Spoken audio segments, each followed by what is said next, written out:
Boa tarde, igreja, que a paz do Senhor Jesus esteja com todos vocês, amém? Bom, vamos dar continuidade aí ao estudo da palavra do Senhor, né? Estamos aí na sexta lição, cujo tema é Marcos, o servo, termina sua obra. Eu vou fazer um pouco diferente do que tenho feito até aqui, tá? Eu tenho percebido que os irmãos têm tido uma certa dificuldade de acompanhar a aula toda, até em virtude aí dos seus afazeres, né, domésticos, né? Então, diante disso, eu vou fracionar essa lição em algumas partes, tá bom? Então, eu só peço para que os irmãos aí tenham cuidado de acompanhar, né? Vamos dizer assim, essa lição aí na sua sequência, tá bom? Para que de repente não perca aí as informações que serão passadas, tá bom? Então nós vamos para a primeira parte, né? E essa primeira parte nós vamos ter uma leitura bíblica que está registrada em Filipenses capítulo 2, e nós vamos ler a palavra do Senhor do verso 5 ao verso 11. Amém?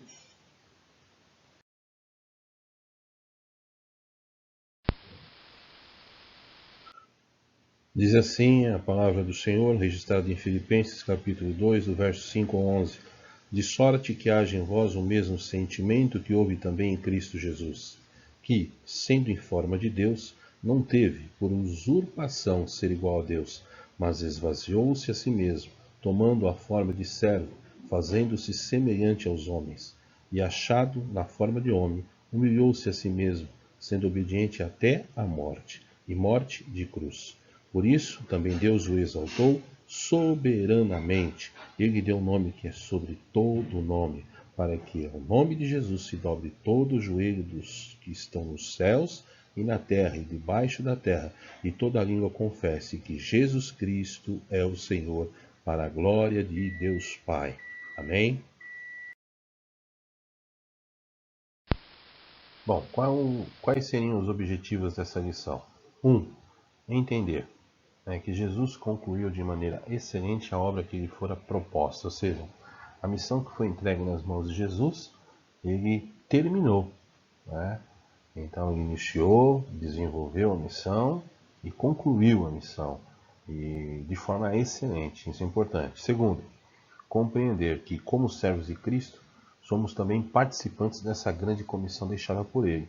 Ou seja, a partir do momento que eu e você aceitamos o Senhor Jesus como único e suficiente Salvador das nossas vidas, entendemos que também seremos participantes dessa grande comissão, dessa missão de levar o Evangelho a todas as pessoas. Amém? Terceiro ponto, considerar as razões pelas quais devemos dar continuidade à obra que Cristo nos confiou. Então você precisa entender, isso precisa estar bem claro para você que existem razões pelas quais nós devemos dar continuidade à obra de Cristo. Amém? Vamos dar continuidade. Bem, dando continuidade, vejamos aqui algumas peculiaridades ou características sobre o Evangelho segundo Marcos. Primeiro, podemos dividir o Evangelho segundo Marcos em duas partes. A primeira etapa, vamos considerar do capítulo 1 ao capítulo 10. Nesta parte, o evangelista, né, Marcos, ele destaca as muitas obras que o servo de Deus Jesus realizou, né, enquanto homem aqui na terra. E a segunda parte, nós vamos considerar do capítulo 11 ao capítulo 16, aqui ele conclui a obra do servo. Além disso, nesses últimos capítulos, ele descreve como Jesus terminou a sua obra como servo de Deus. É interessante que nessa conclusão da sua missão estão também descritos alguns episódios importantes, tá? Por exemplo, a entrada de Jesus em Jerusalém. Você vai encontrar isso em Marcos capítulo 11, do verso 1 ao versículo 11. A purificação do templo, Marcos capítulo 11, do verso 15 ao 19. Há também as suas respostas às perguntas de seus oponentes. Você vai achar registrado lá em Marcos capítulo 11, do verso 27 ao 33. Depois do capítulo 12 de Marcos, verso 13 ao 34. Você vai encontrar registro ainda da última ceia, Marcos capítulo 14, do verso 12 ao 26. Temos ainda o episódio aí da agonia de Jesus no Getsêmani, ou seja, Marcos capítulo 14, do verso 32 ao 42. fala ainda, ele relata ainda a sua prisão, está registrado em Marcos capítulo 14, do verso 43 ao 52. Temos ainda o episódio do seu julgamento e crucificação, Marcos capítulo 14, verso 53, e ainda Marcos capítulo 15, verso 41. Seu sepultamento e ressurreição em Marcos 15, verso 42, Marcos capítulo 16, verso 13. E a comissão que foi dada aos seus discípulos também. E por fim, a sua ascensão e exaltação em Marcos capítulo 16, do verso 14 ao verso 20. Então, são situações interessantes e eu acredito que seria bem interessante você, de repente, aí, reservar um tempinho e ler essas passagens aí, esses pontos cruciais aqui do livro de Marcos, né, conforme eu mencionei há pouco. Amém? Vamos dar continuidade em nome de Jesus. Amém?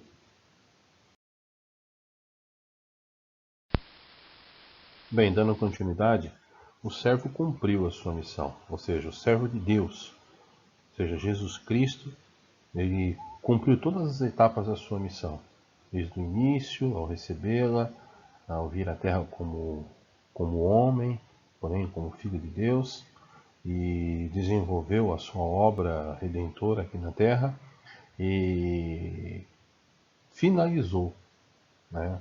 Ou seja, se entregando ali à morte em cruz pela vida de todos os seres humanos, né?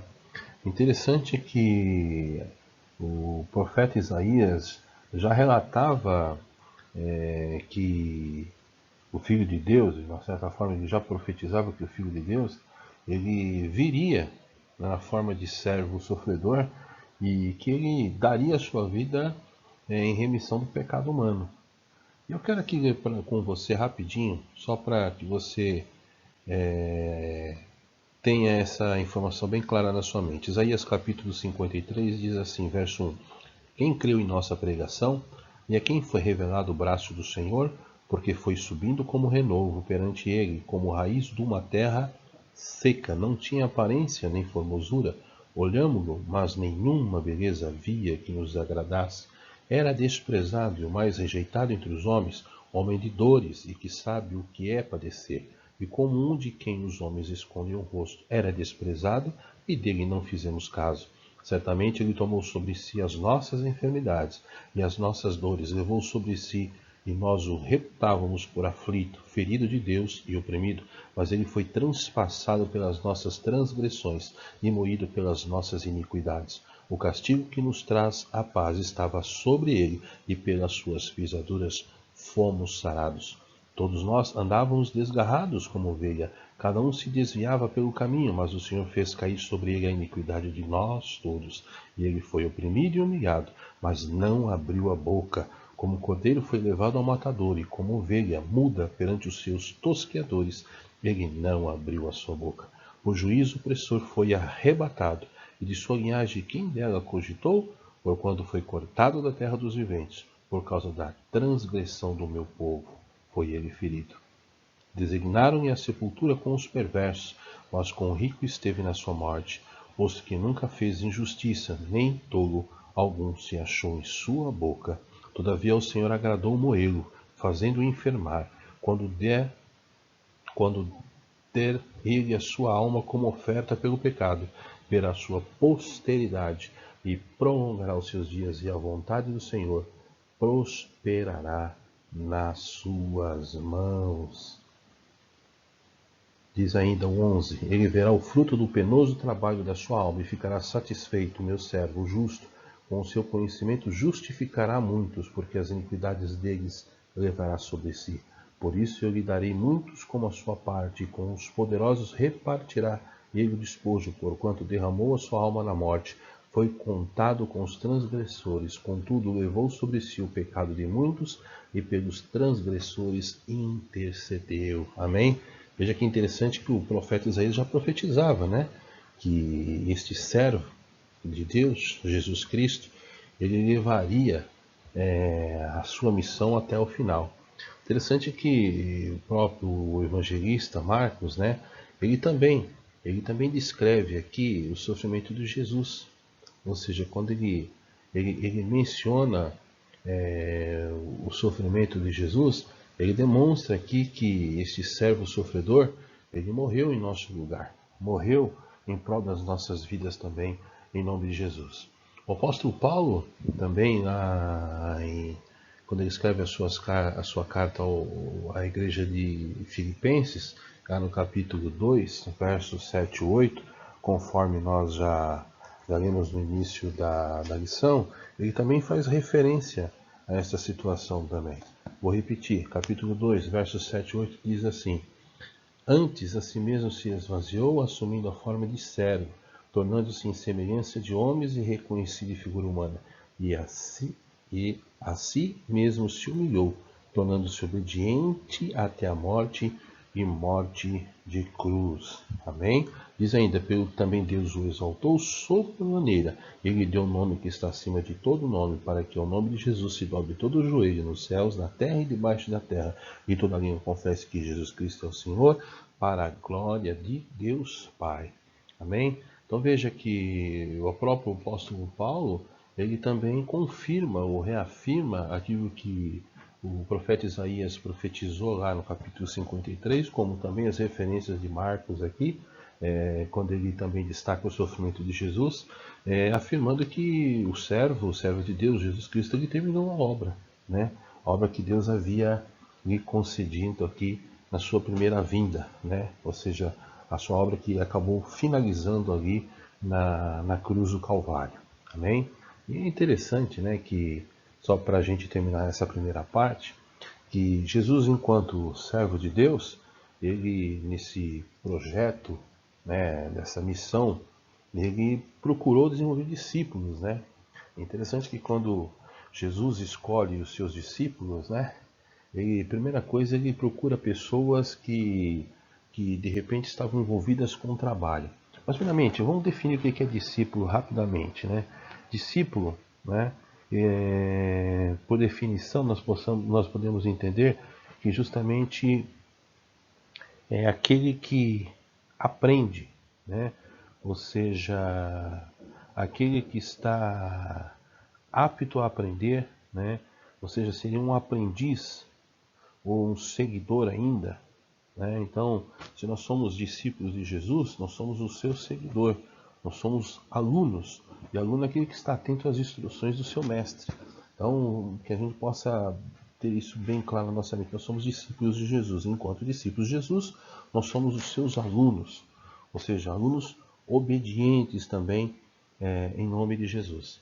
E interessante que quando Jesus, aí, durante essa sua missão, desenvolvendo a sua missão, ele procurava pessoas que estavam ocupadas, pessoas que, na verdade, eram pessoas dispostas ao trabalho. Então veja que a primeira situação é que Jesus não procurava pessoas desocupadas não, tá, irmão, irmã, ou igreja do Senhor. Ele procurava pessoas que estavam dispostas a trabalharem, né?